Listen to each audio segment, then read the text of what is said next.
तर आज मी एक नवीन आणि विशेष व्हिडिओ घेऊन आलेली आहे. तर आज आपण आलेलो आहोत नागपूरमध्ये रमण विज्ञान केंद्रामध्ये आणि इथे जे आपलं भौगोलिक ज्ञान आहे, जिओग्राफी, तर जे मी आपण लहानपणी शिकलो होतो, तर त्या इथे येऊन माझ्या ज्या जुन्या गोष्टी होत्या त्या ताज्या झालेल्या आहे.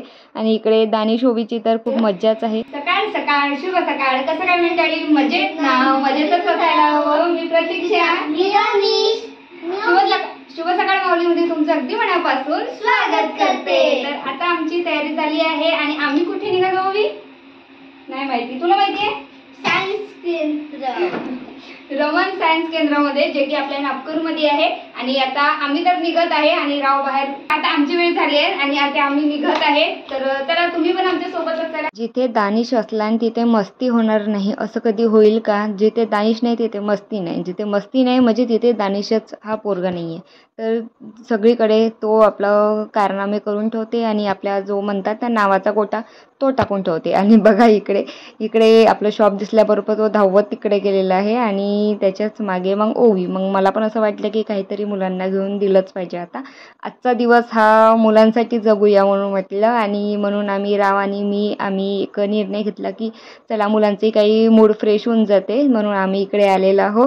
तर इकडे आम्ही लिफ्टमध्ये, आणि दानिशला तर मजा वाटत होती पण ओवी खूप घाबरत होती लिफ्टमध्ये. तर चला आजचा दिवस आम्ही तर एन्जॉय करतोच आहे, पण तुम्ही सुद्धा एन्जॉय करा.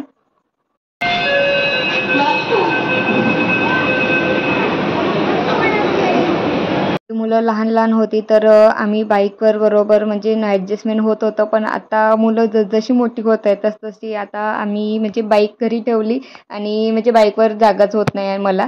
आणि म्हणूनच इकडे आम्ही मेट्रोनी यायचा विचार केला. तर इकडे मग आम्ही मेट्रोनी यायचं होतंच. तर मग प्रगती पण आली होती की तुम्ही जात आहे तर मग मी पण आज फ्री आहे तर मी पण येते म्हणून सोबत ती पण होती. मी म्हटलं चल आमचे व्हिडिओ करायला तुझी पण हेल्प होऊन जाते.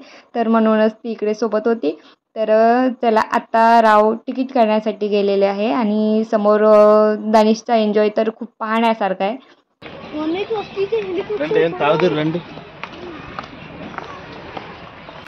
हाय, हेलिकॉप्टर दिसता बडा. शो चालू झाला. माझ्यासाठी ना दानिशची खुशी पाहण्यासारखी होती. बघा जसं की त्याच्या पप्पाने म्हटलं की शो चालू झाला म्हणून त्याची धावपळ बघा किती चालू होती. आणि तो पण म्हणत होता की मम्मी चल पटकन तू मागे राहून जाशील म्हणून माझा हात धरून तो मला नेत होता. आणि जसं आम्ही आतमध्ये प्रवेश केला तर इकडे तो बघून एकदम म्हणजे असा क्रेझी झालेला की त्याला म्हणजे सुचत नव्हतं मी इकडे जाऊ की तिकडे जाऊ, हे खेळू की ते खेळू. आणि आम्ही त्याला आधी लाईनमध्ये लागलो आणि लाईन बघूनच म्हणजे तो एका जागी उभा राहत नव्हता आणि इकडे तिकडे धावधाव करणं चालू होती. आणि आम्ही जो एन्जॉय केलेला आहे, खूप सारे खेळणे होते छोट्या आणि मोठ्यांसाठी. खूप अशा वेगवेगळे म्हणजे हे जसं की आता इथे दिसत आहे तुम्हाला फिश, तर याच टाईप आणखी तुम्हाला आता सांगत नाही, पुढचा व्हिडिओ तुम्ही नक्की बघा. तर इकडे मी तेवढं काही घेतलेलं नाही आहे या व्हिडिओमध्ये. पुढच्या व्हिडिओमध्ये आपली पूर्ण जे आम्ही एन्जॉय केलेला आहे, भरपूर एन्जॉय केला, तो पुढच्या ब्लॉगमध्ये आपल्याला नक्की राहणार आहे. तर आता आम्ही लाईन लावत आहे इकडे अंदर आणि यामध्ये पूर्ण आपल्याला जिओग्राफी विषयामध्ये जे आपल्याला पूर्ण आजपर्यंत शिकलो ते आता आपल्याला पूर्ण दिसणार आहे. आज चला तर आता मी आपली बडबड थांबवते. आता आम्ही जे शांतपणे बसून ऐकलंय आता तेच सुद्धा तुम्ही ऐका. आयक का म्हणते ते सांगत आहे. हमारे ग्रह का पावर हाउस है, ऊर्जा का एकमात्र स्रोत है जो हमारी धरा पर त्याची 2-3 पण नाव आहे.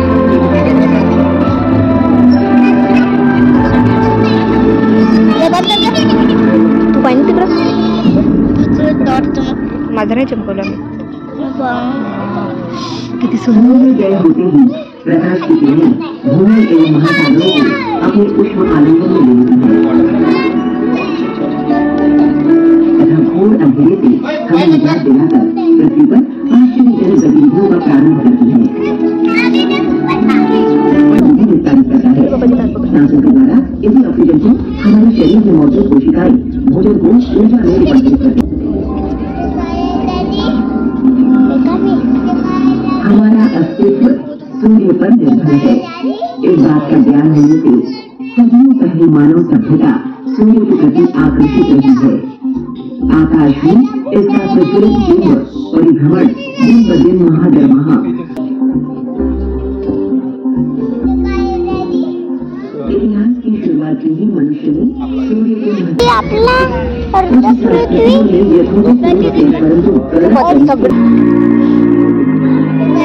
के संबंध में हमारी विचारधारा में बदलाव आने लगा। जल्द ही है जिन्हें धरा पर हम महसूस करते हैं। धीरे धीरे विज्ञान ने पौराणिक कथाओं को बदल दिया है। यांनी शोध लावला तर जानकारी में काफी इजाफा हुआ है। हमारी हे जे आपल्याला दाखवत आहे ना हे त्यांनी शोधलं ह्या सगळ्या इसका निरीक्षण करते रहे हैं। चंद्र की परिक्रमा हर 250 लाख सालों में पूरा करता है।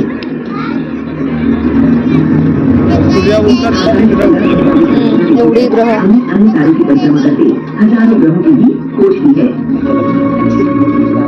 ये बाहरी ग्रह अपने तारे की परिक्रमा करते हुए उनके तेज का इन रहस्यमयी जगहों पर जीवन है या नहीं इस बात का पता लगाने के लिए हमारी तकनीक आज अपूर्ण है।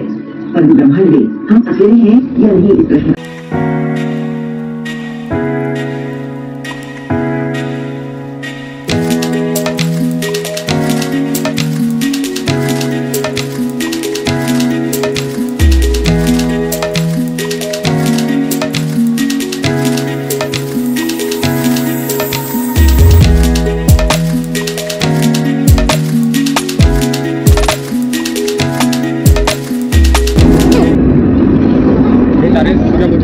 एक लाख पृथ्वी जिसके भीतर समा जाए इतना विशाल हमारा सूर्य है।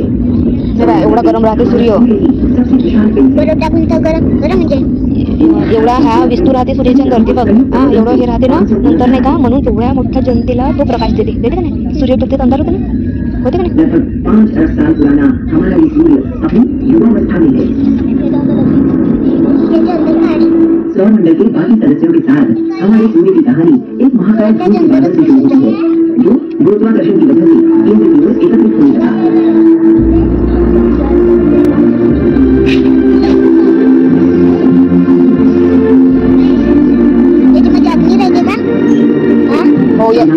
इसके केंद्र में गर्म चमकदार वायु का गोला बना गया जो मुख्यतः हाइड्रोजन से भरा था। साथ ही इसमें अन्य भारी तत्वों कार्बन नाइट्रोजन और लोहे की थोड़ी मात्रा थी। हमारा शरीर तथा अन्य सभी जीव इन्हीं मूलभूत तत्वों से बने हैं।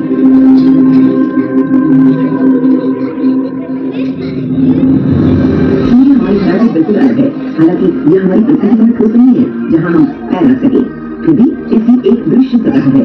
गर्म सूर्य के किसी प्रकांड गेंद की तरह नजर आने वाली इस सतह को फोटोस्फीयर कहते हैं। इस दृश्यमान सतह का तापमान लगभग 5500 डिग्री सेल्सियस होता है। इसी घरेलू ओवन की तुलना में 20 गुना अधिक है। सूर्य लेकिन सतह के नीचे सूर्य के केंद्र में तापमान अविश्वसनीय रूप से 1.5 करोड़ डिग्री सेल्सियस तक पहुंच जाता है। यदि हम सूर्य के भीतर झांक सकें तो हम समझ सकते हैं कि इतनी ऊर्जा कहां से आती है। सूर्य की लगभग संपूर्ण ऊर्जा इसी केंद्र में ही उत्पन्न होती है।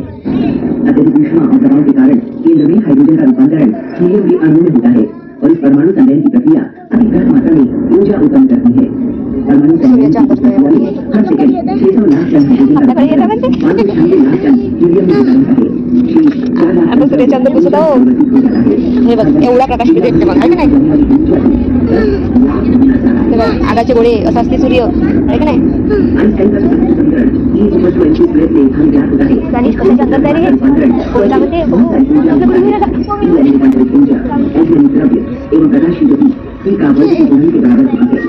प्रकाश की गति बहुत ज्यादा होने के कारणवश 1 ग्राम द्रव्य का रूपांतरण भी अपरिमेय ऊर्जा में होता है। संलयन प्रक्रिया द्वारा सूर्य के केंद्र में निहित ऊर्जा को सतह तक आने के लिए एक दुष्कर यात्रा करनी पड़ती है। सूर्य का सघन आंतरिक भाग इस ऊर्जा के अणुओं के रूप में कई मात्राएं उत्पन्न करता है। उत्पत्ति के बाद लगातार इन अणुओं द्वारा हजारों साल तक इस ऊर्जा को अवशोषित किया जाता है और अंत में प्रकाश एवं ही आपली पृथ्वी आहे आपण त्या ग्रहावर राहतो आता हा दाखव ना हे बघ पृथ्वी हे पृथ्वी ह्या ग्रहावर राहतो आपण ते ब्लू ब्लू म्हणजे त्याच्यावर पाणी जास्त आहे म्हणून पाणी आहे सगळं ते व्हाईट व्हाईट आभाळ खालचं पाण्यामध्ये आभाळाचं चिन्ह दिसते ना चुप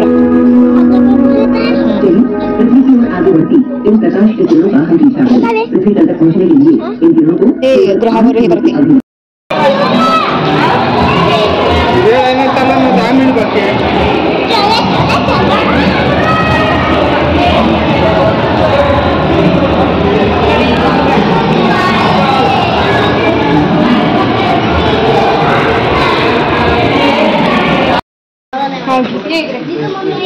अरे ओवी इकडे माझ्याजवळ आहे. अगं मग सीट नाही.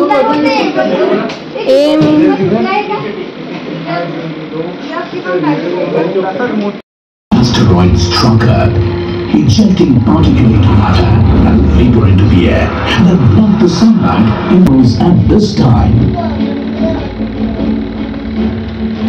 20 million years ago, this is our planet, with every continent and every ocean.